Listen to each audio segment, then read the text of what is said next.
नील night school में पढ़ता था।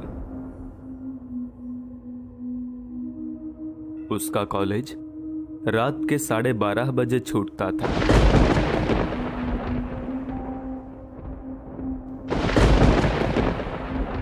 और वो 1:40 की लास्ट लोकल ट्रेन पकड़ता था। टाइम गुजारने के लिए वो हर रोज कॉलेज के बाजू में एक सीफेस था, वहां जाके पढ़ाई करता था।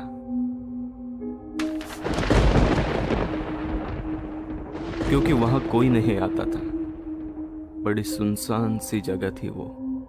ज्यादातर नील का टाइम अकेले ही गुजरता था। वो तो अपने कॉलेज के बुक्स पढ़ता था या फिर नोटबुक्स में कुछ लिखता रहता था। एक दिन सीफेस पे उसके साथ एक लड़की भी थी। वो लड़की उससे जरा दूर बैठी हुई थी। उसके बाल बहुत ही लंबे थे और चेहरे पे छाए हुए थे, इसीलिए नील उसका चेहरा ठीक से देख नहीं पा रहा था। लेकिन वो लड़की नील को ही देख रही थी। नील ने पहले उस पर ध्यान नहीं दिया, फिर भी वो नील को ही देख रही थी। नील कोशिश कर रहा था कि उस पर ध्यान न दे, लेकिन न चाहते हुए भी उसका ध्यान उसी की ओर जा रहा था। आखिर नील ने अपना ध्यान उससे हटाया और अपनी बुक्स पढ़ने लगा। हाय,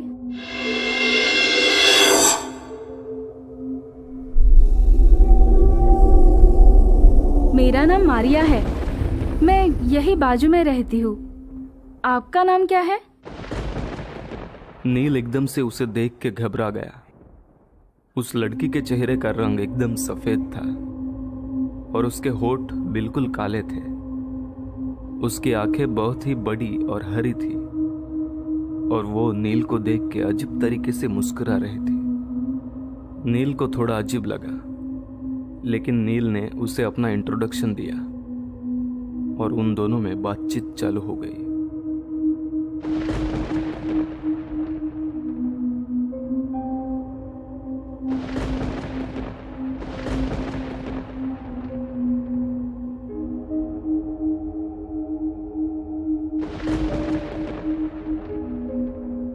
नील ने उसे अपने बारे में बताया।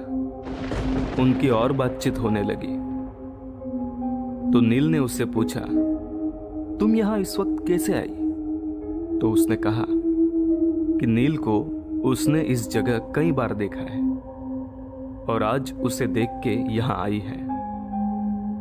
तो नील ने कहा, मैं तो यहां हर रोज आता हूं, लेकिन आज तक मैंने यहां तुम्हें और किसी और को नहीं देखा। क्या तुम्हें नहीं पता? यहाँ पे एक अफवाह फैली हुई है कि यहाँ से लोग गायब हो जाते हैं। यहाँ के सब लोग ये बात जानते हैं, इसीलिए लोग यहाँ आना अवॉइड करते हैं।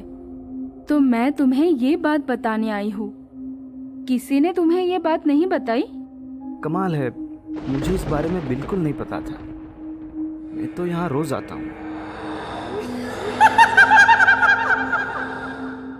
क्या तुम्हें अजीब सी आवाज सुनाई दी? कौन सी आवाज? मुझे तो कुछ सुनाई नहीं दे रहा।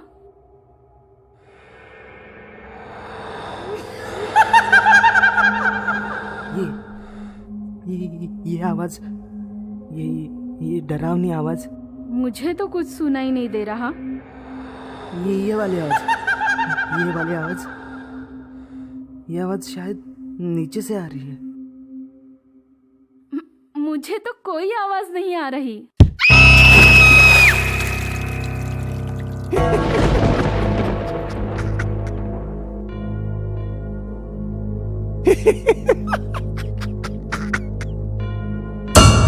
ये कहानी आपको अच्छी लगी हो तो हमें सब्सक्राइब करें। हमारा इंस्टाग्राम और फेसबुक पेज जरूर फॉलो करें। अगर आपके पास ऐसी ही कोई कहानी हो तो हमें कमेंट बॉक्स में भेजें। हम कोशिश करेंगे कि अगली एनिमेटेड स्टोरी आपकी होगी।